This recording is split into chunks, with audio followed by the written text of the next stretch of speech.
believe about me that I grew up super conservative Christian and that I was in a puppet ministry called Hands Up. And we toured southeast the United States all the way down to Florida and up. And we did Christian puppet shows and spread the gospel. Can I ask why? You're acting like that? I didn't know that. Well, there you go. That's really funny to me. I was like behind a theme, doing like Michael W. Smith, looking for a reason, like contemporary Christian songs. I'm surprised. I know her pretty well, and that surprises me. I would never guess that about you.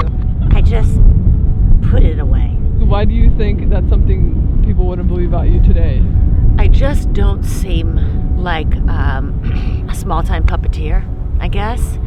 I'm more of a big-time puppeteer. You know, people, if they thought I was a puppeteer, they'd be like, oh, she's going places. They wouldn't know that I was just playing like little backwoods churches, spreading the gospel. I fell down a 90-foot waterfall and survived, which was kind of a crazy experience, but definitely something for the books.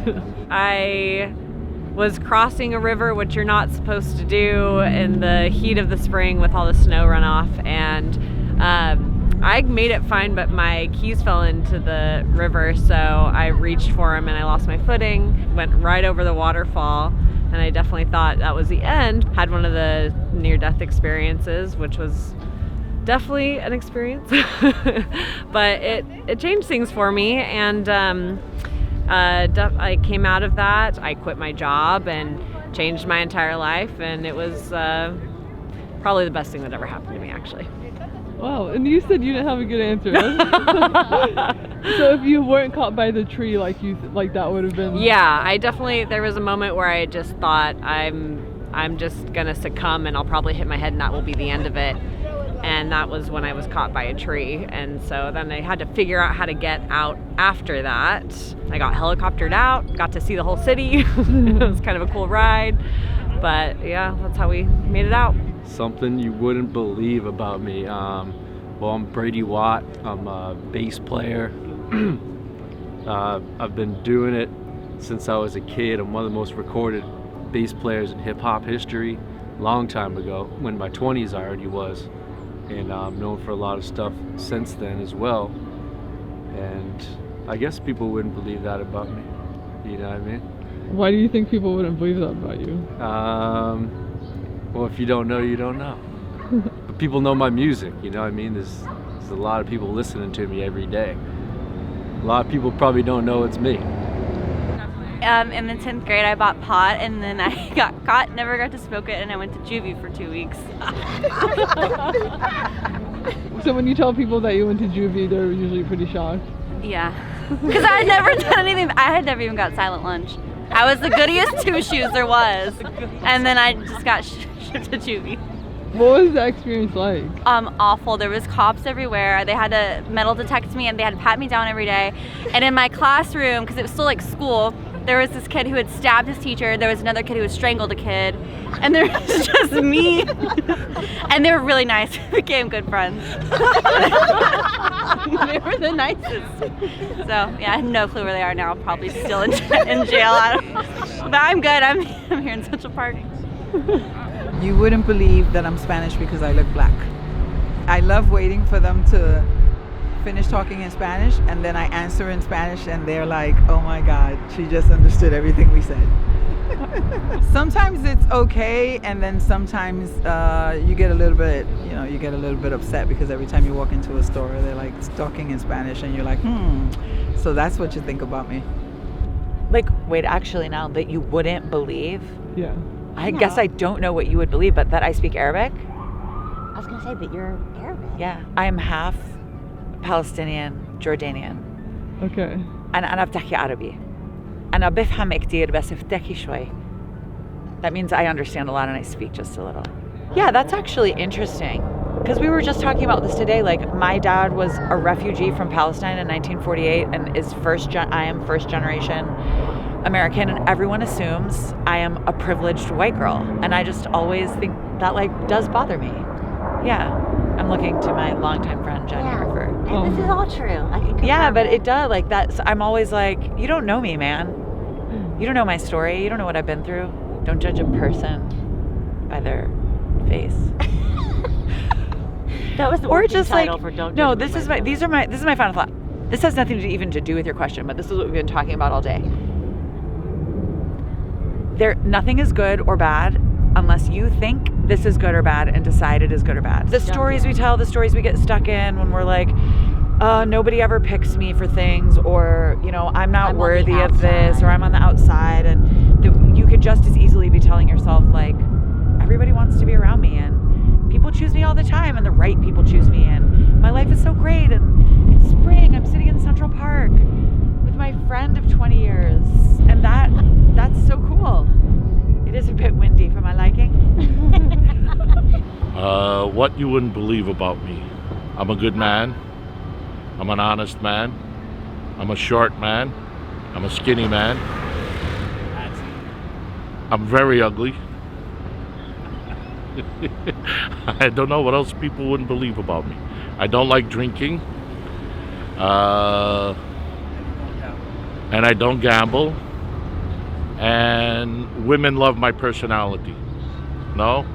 You don't buy that, Rick? I'm sorry, I can't help you. I don't know how to answer these questions for you. Something you wouldn't believe about me is that I am the child of one of the most influential sex workers in probably modern American history. What it looks like practically is that as a very young child, my mom was super busy and we had a lot of money, and then very shortly after, no money. So yeah. I have the incredible ability of being able to put on my socks using just my toes.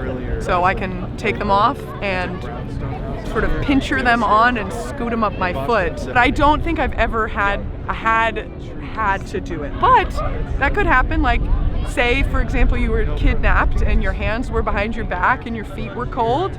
You would be able to put your socks on without having to use your hands. Could be practical. What's something I wouldn't believe about you? That I've been married and divorced and I have 3 children. That I am currently banned from Canada. I flew a plane once. I've had a brain tumor, a brain hemorrhage, and a brain leak, and I'm still okay. So I have 2 chronic illnesses. I have multiple sclerosis and I have sickle cell. Because they're like, oh, you don't look sick. And I'm like, how am I supposed to look? I said I was sick. I wasn't ugly. So. Well, I'm a doctoral student at Juilliard. I'm a composer of classical music, so that's kind of weird. Yeah. The thing I get a lot is like, oh, those composers are still alive? I thought they were all dead. And I'm like, no, I'm still alive. So. I have 9.5 toes, of which I've been very insecure my whole life, well, since I was 12. But I'm trying to accept it. I mean, I used to go on dates and I'd put like a press-on nail on it. It would fall off halfway through the date, which made it 10 times worse. But I've definitely accepted it. At this point now, I wear sandals a lot more, and I just kind of realize everyone has their own insecurities, and it's something unique about me that people probably wouldn't know because I've hidden it as much as I could my whole life. But I don't care that much anymore. Still a little insecure, but it's not a big deal. Do I have a time limit, by the way?